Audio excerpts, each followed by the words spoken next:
अपने उत्तराखंड में आपका स्वागत है। मैं हूं आपके साथ लोकेश कुमार। मुख्यमंत्री पुष्कर सिंह धामी ने हरिद्वार में श्री आनंद धर्मशाला ट्रस्ट द्वारा नवनिर्मित आनंद धर्मशाला का भव्य लोकार्पण किया। इस मौके पर मुख्यमंत्री धामी ने कहा, यह धर्मशाला सेवा, समर्पण और परोपकार की भावना का बड़ा प्रतीक बनेगी, जो आने वाले समय में देश विदेश से आने वाले श्रद्धालुओं और जरूरतमंदों के लिए महत्वपूर्ण केंद्र साबित होगी। उन्होंने हरिद्वार को देश की आध्यात्मिक चेतना का केंद्र बताते हुए कहा, आगामी कुंभ और चारधाम यात्रा के दौरान यह धर्मशाला लाखों भक्तों के लिए बेहद उपयोगी सिद्ध होगी। मुख्यमंत्री ने दोहराया, राज्य सरकार उत्तराखंड की सांस्कृतिक विरासत, धार्मिक स्थल के विकास और श्रद्धालुओं की सुविधाओं को वर्ल्ड क्लास बनाने के लिए लगातार काम कर रही है।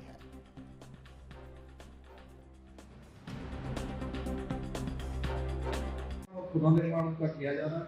इसके साथ साथ यहाँ गंगा जी में बहुत सारे काम हो रहे हैं। गंगा जी में हम हरिद्वार कॉरिडोर, गंगा कॉरिडोर, ऋषिकेश में गंगा कॉरिडोर, इस पर तेजी से काम चल रहा है। वहीं माँ यमुना के हरिपुर कालसी में प्राचीन यमुना तीर्थ स्थल के पुनरुद्धार का कार्य भी हम तेजी से आगे बढ़ा रहे हैं, जिससे आने वाले समय में वहां भी श्रद्धालुओं को एक दिव्य भव्य तीर्थ का साक्षात्कार होगा। इसके अतिरिक्त देहरादून में Doon centre for Hindu studies की स्थापना करें, जो भारतीय हमारा विज्ञान है, हमारी परंपराएं हैं, हमारी पौराणिक चीजें हैं, हमारी संस्कृति है, उसका एक बड़ा शोध का काम देहरादून में शुरू किया है। और यहीं पर जो हमारा ऋषिकुल है, वहाँ ऋषिकुल में मैंने घोषणा की थी आज से कुछ वर्षों पूर्व कि ऋषिकुल में हम एक प्राच्य शोध संस्थान बनाएंगे। पंडित मदन मोहन मालवीय संस्थान होगा, जिसमें अनेक प्रकार के, चाहे वो ज्योतिष का चित्र हो, आयुर्वेद का चित्र हो, पंचकर्म का चित्र हो, या हमारा पुरानी वैदिक गणित हो, इन सभी पर एक बड़ा काम आप होने वाला है। देवभूमि उत्तराखंड में इस समय चारधाम यात्रा पूरी रफ्तार पकड़ चुकी है। इस पावन यात्रा को लेकर मुख्यमंत्री पुष्कर सिंह धामी ने एक बड़ा और सकारात्मक बयान दिया। उत्तराखंड के मुख्यमंत्री पुष्कर सिंह धामी ने कहा, चारधाम यात्रा पूरे चरम पर है और बड़ी संख्या में श्रद्धालु आ रहे हैं। हमारा प्रयास है यात्रा में आ रहे श्रद्धालुओं को ठीक से दर्शन हो सके और ठीक प्रकार से आना जाना हो, इसके लिए लगातार प्रयास किए जा रहे। सभी की यात्रा बहुत अच्छी चल रही है। ये देखिए, चारधाम यात्रा पूरे चरम पर है और बड़ी संख्या में श्रद्धालु आ रहे हैं। हमारा प्रयास है कि यात्रा में आने वाली सभी श्रद्धालुओं को ठीक प्रकार से उनके दर्शन हो, ठीक प्रकार से आना जाना हो, सुव्यवस्थित हो, उसके लिए लगातार प्रयास हुए और अभी यात्रा बहुत अच्छी चल रही है। सबके दर्शन भी हो रहे हैं, आ रहे हैं, जा रहे हैं। हालांकि संख्या थोड़ा ज़्यादा है इस समय और वो हमारे लिए थोड़ा चुनौती भी है, इसलिए मैं सभी से कहूँगा कि जो रजिस्ट्रेशन इत्यादि करवा के ही अपनी यात्रा। मुख्यमंत्री पुष्कर सिंह धामी अपने 2 दिवसीय दौरे पर नैनीताल जनपद पहुंचे, जहां रामनगर से लेकर हल्द्वानी तक उनके कार्यक्रम की लंबी श्रृंखला है। अपने दौरे के पहले दिन मुख्यमंत्री धामी और रामनगर में विधायक दीवान सिंह बिष्ट के आवास पर पहुंचे, जहां उन्होंने विधायक की पत्नी के निधन पर दुख व्यक्त किया। सीएम ने दिवंगत आत्मा को श्रद्धांजलि अर्पित कर शोक संतप्त परिवार को ढांढस बंधाया। इसके बाद मुख्यमंत्री हल्द्वानी के काठगोदाम सर्किट हाउस पहुंचे। सीएम धामी आज और कल हल्द्वानी में व्यस्त रहेंगे, जहां कई महत्वपूर्ण विकास कार्यक्रम और बैठक में शिरकत करेंगे। वहीं पूर्व मुख्यमंत्री हरीश रावत के जीवन और राजनीतिक सफर पर आधारित डॉक्यूमेंट्री उत्तराखंडियत की ओर का देहरादून में भव्य अनावरण किया गया। कार्यक्रम में कई वरिष्ठ नेताओं और गणमान्य लोगों ने शिरकत की। इस दौरान हरीश रावत ने कहा, डॉक्यूमेंट्री में उनके जीवन के कई अनछुए पहलुओं को ईमानदारी से प्रस्तुत किया गया। उन्होंने कहा, इसका दूसरा भाग और भी रोचक होगा, जिसमें उत्तराखंड के लिए उनके संघर्ष और राजनीतिक यात्रा को दिखाया जाएगा। साथ ही उन्होंने राजनीतिक मतभेद के बावजूद कार्यक्रम में पहुंचे नेताओं की मौजूदगी को लोकतांत्रिक सौहार्द की मिसाल बताया।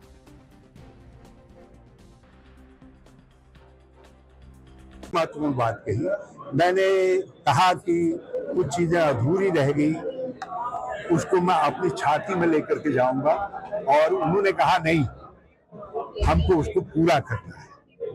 एक खुशहाल उत्तराखंड बनाने का जो सपना है उसके लिए मिलजुल करके काम करना है।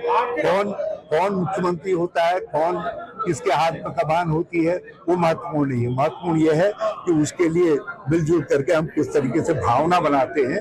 तो वो सीख जो है भगत सिंह कोश्यारी जी ने दी और मैं उनकी सीख को आगे बढ़ाने का मेरी जिंदगी के और जो कर्तव्य पालन के दौरान मेरे सामने आए वो बातें मैंने यथावत कही हैं।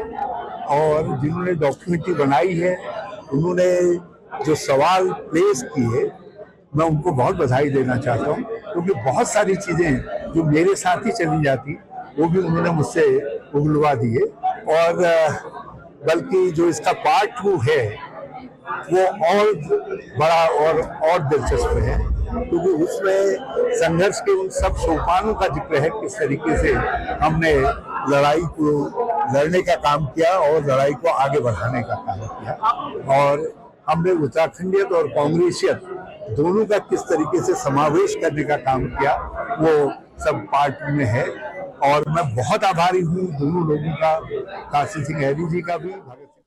उत्तराखंड में मिशन 2027 को लेकर सियासी हलचल तेज हो गई। भारतीय जनता पार्टी के राष्ट्रीय अध्यक्ष नितिन नवीन आगामी 28 से 30 मई तक उत्तराखंड के 3 दिवसीय महत्वपूर्ण सांगठनिक दौरे पर आ रहे। उनके इस पहले दौरे को लेकर प्रदेश भाजपा कार्यकर्ताओं और पदाधिकारियों में भारी उत्साह देखा जा रहा। प्रदेश मीडिया प्रभारी के मुताबिक 28 मई की शाम राष्ट्रीय अध्यक्ष देहरादून पहुंचेंगे, जहां उनका ऐतिहासिक और भव्य स्वागत किया जाएगा। अपने 3 दिनों के व्यस्त दौरे के दौरान नितिन नवीन बूथ, मंडल, जिला और प्रदेश स्तर के पदाधिकारियों के साथ बैक टू बैक समीक्षा बैठक करेंगे। इसके साथ ही वे मुख्यमंत्री, कैबिनेट मंत्री और विधायकों के साथ 1-to-1 चर्चा कर 2027 के विधानसभा चुनाव के लक्ष्य को भेदने के लिए पार्टी का मेगा प्लान और नई रणनीति साझा करेंगे।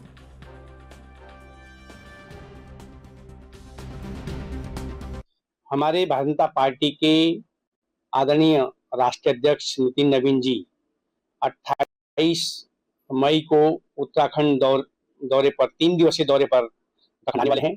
इन 3 दिनों में उत्तराखंड राज्य में संगठन स्तर पर चल रहे कार्यक्रम और 2027 को लेकर के हमारी जो तैयारियां चल रही हैं उसको लेकर के वो बैठक लेने वाले हैं।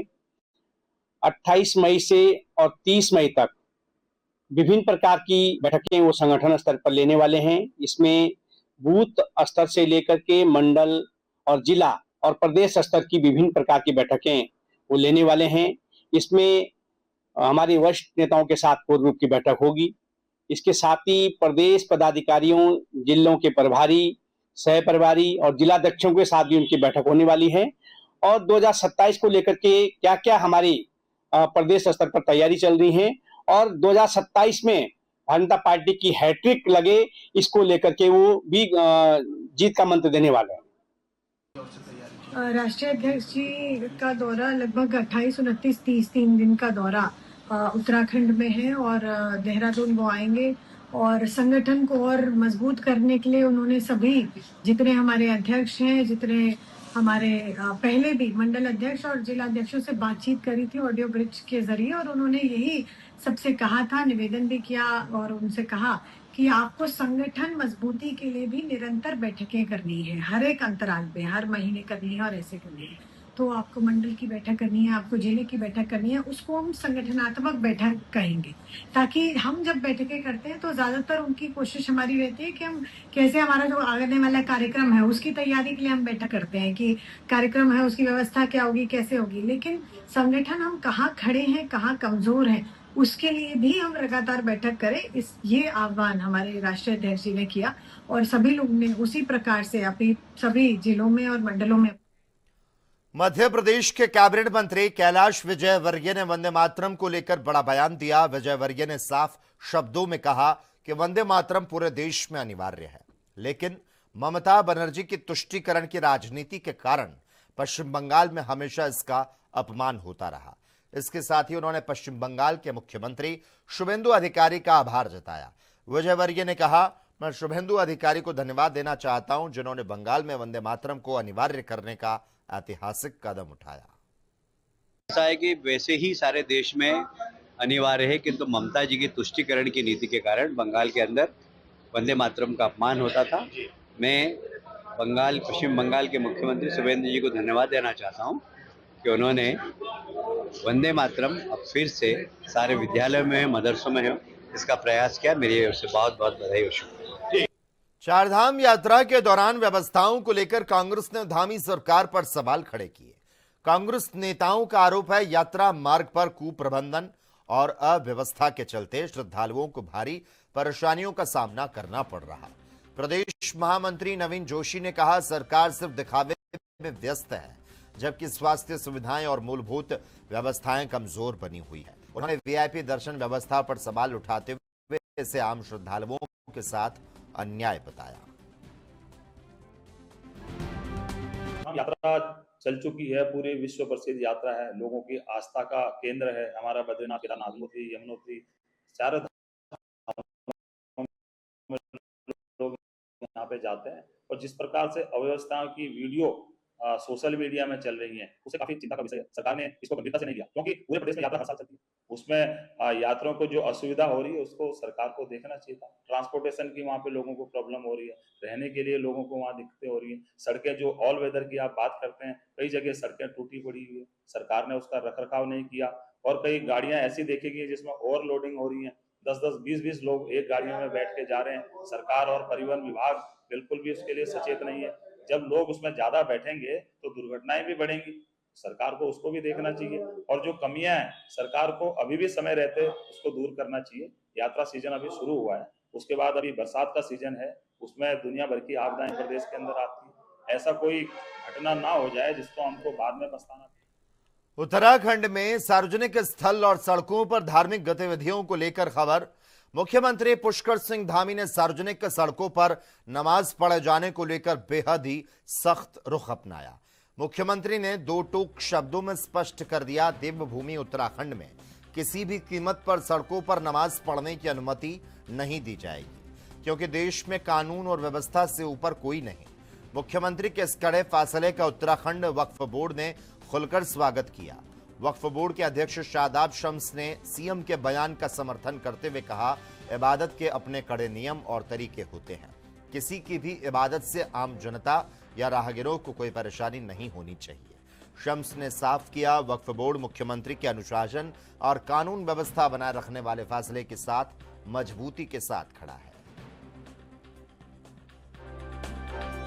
आपकी आस्था है, हम आपकी आस्था का सम्मान करते हैं, लेकिन व्यवधान उत्पन्न नहीं होना चाहिए। और ये कहीं भी सभ्य समाज में मुझे लगता है इसकी इजाज़त नहीं है, कोई भी धर्म इसकी इजाज़त नहीं देता। और हम सब जानते हैं कि जब आप रोड पर नमाज पढ़ते हैं तो नमाज के भी कुछ अधिकार हैं, कुछ हक हैं, उसे कहते हैं हक़ुल इबाद, यानी कि इबादत के भी कुछ हक हैं। उसमें पहला नमाज का हक ये है कि जगह का पाक और साफ़ होना।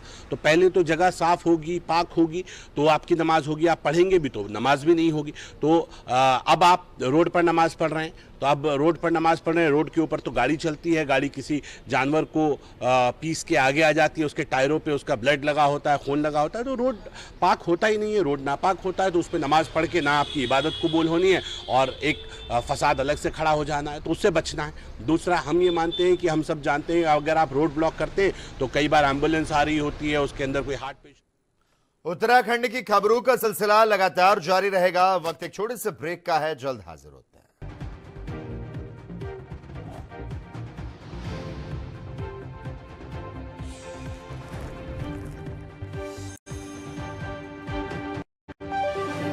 ब्रेक के बाद एक बार फिर से आपका स्वागत है। उत्तराखंड के देहरादून से समाज के कमजोर और जरूरतमंद के लिए बेहद राहत भरी खबर आई। यहां दिव्यांगजनों, वृद्धजनों, बेसहारा महिलाओं और बच्चों की सुविधा के लिए जिला प्रशासन ने एक बेहद ही महत्वपूर्ण और मानवीय पहल की। जिला अधिकारी सचिन बंसल ने जिला दिव्यांगजन पुनर्वास केंद्र और केदारपुरम स्थित राजकीय नारी निकेतन के लाभार्थियों के लिए निःशुल्क ईवी वाहन को हरी झंडी दिखाकर रवाना किया। इस मौके पर डीएम सचिन बंसल ने कहा, दिव्यांग और वृद्धजनों को सम्मानजनक और सहज सुविधाएं देना प्रशासन की सर्वोच्च प्राथमिकता है। उन्होंने बताया, राज्य के इस पहले जिला दिव्यांगजन पुनर्वास केंद्र में अब एक ही छत के नीचे कई आवश्यक सेवाएं उपलब्ध कराई जा रही है, जिससे लोगों को काफी सुविधा हो रही है।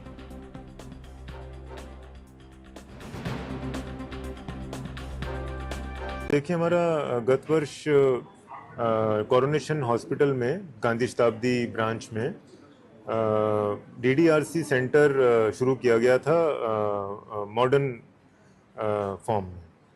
सो वहाँ पर अभी काफ़ी संख्या में हमारे लाभार्थी आवागमन करते हैं और उनकी सुविधा के लिए उनको कई बार NIVH से कंसल्टेशन करवाना पड़ता है या उनके लिए कोई इक्विपमेंट्स उनकी नाप के लिए, मेजरमेंट के लिए कहीं पर ले जाना पड़ता है।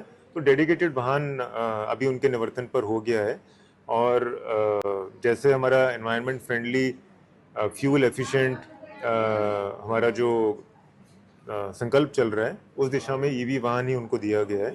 तो ये लाभप्रद सिद्ध होगा हमारे सभी दिव्यांगजन और उनकी फैमिलीज के। बद्रीनाथ धाम के पास कंचनगंगा इलाके में ग्लेशियर के टूटने की घटना हुई। किसी नुकसान या किसी के हताहत होने की खबर नहीं आई। अधिकारियों ने कंफर्म किया, ग्लेशियर टूटने से आसपास के इलाकों में कोई नुकसान नहीं हुआ है।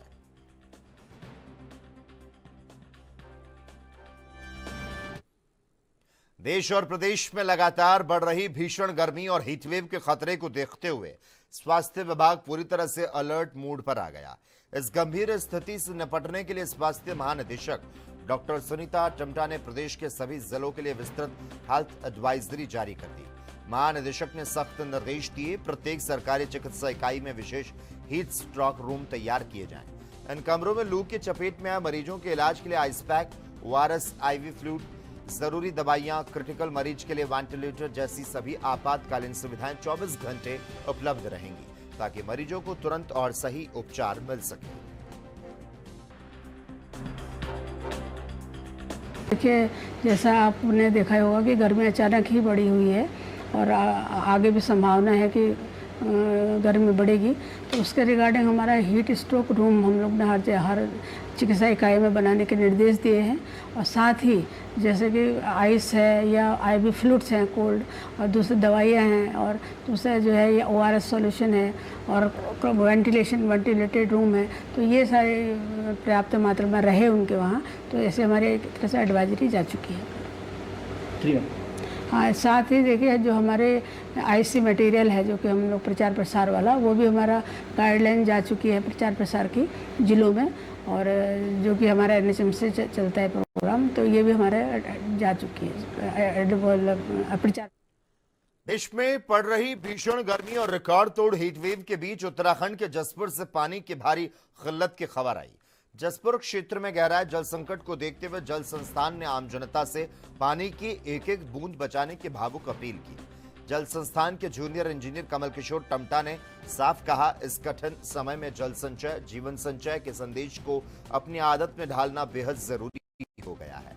आंकड़ों की बात करें तो जसपुर क्षेत्र में इस वक्त रोजाना 13 MLT पानी की भारी मांग है, जबकि स्रोत सूखने के कारण केवल 3 MLT पानी उपलब्ध हो पा रहा है। इस भारी कमी के बावजूद विभाग जनता की प्यास बुझाने के लिए 24 घंटे मोटर चलाकर जलापूर्ति सुनिश्चित करने की हर संभव कोशिश कर रहा है। मौसम विभाग द्वारा लगातार जनता को चेताया जा रहा है कि हॉट वेव के चलते अपने आप को सुरक्षित रखने के लिए सुबह 12 बजे से 4 बजे तक घर पर ही रहे। हमारी आपसे गुजारिश है कि पूरे प्रदेश में जल संकट गहराता जा रहा है। आपसे अनुरोध है कि पानी को व्यर्थ खर्च न करें ताकि हमारे क्षेत्र की जनता को जल संकट से बचाया जा सके। हमारे विभाग को जसपुर नगर क्षेत्र के लिए 12 MLD पेयजल की आवश्यकता है, परंतु विभाग के पास मात्र 3 MLD ही पेयजल उपलब्ध है और इस गैप को भरने के लिए विभाग द्वारा जनता की सेवा 24 घंटे पंपों का संचालन किया जा रहा है और ताकि जनता को इस संकट से उबारा जा सके और एवं किसी भी प्रकार की समस्या। खटीमा ब्लॉक परिसर में निर्माणाधीन हाईटेक दीदी की लाइब्रेरी का ब्लॉक प्रमुख सरिता राणा, सांसद प्रतिनिधि रविंद्र सिंह राणा और ज्येष्ठ उप प्रमुख भागीरथी राणा ने निरीक्षण किया। लगभग 42 लाख रुपए की लागत से बन रही इस लाइब्रेरी का निर्माण कार्य अंतिम चरण में है। लाइब्रेरी में प्रतियोगी परीक्षाओं से संबंधित पुस्तकें और आधुनिक सुविधाएं उपलब्ध कराई जाएंगी। अधिकारियों के अनुसार करीब 50 विद्यार्थियों की क्षमता वाली इस हाईटेक लाइब्रेरी के साथ युवाओं के लिए व्यायामशाला भी तैयार की गई है, जिससे उन्हें शिक्षा, फिटनेस दोनों का लाभ मिलेगा।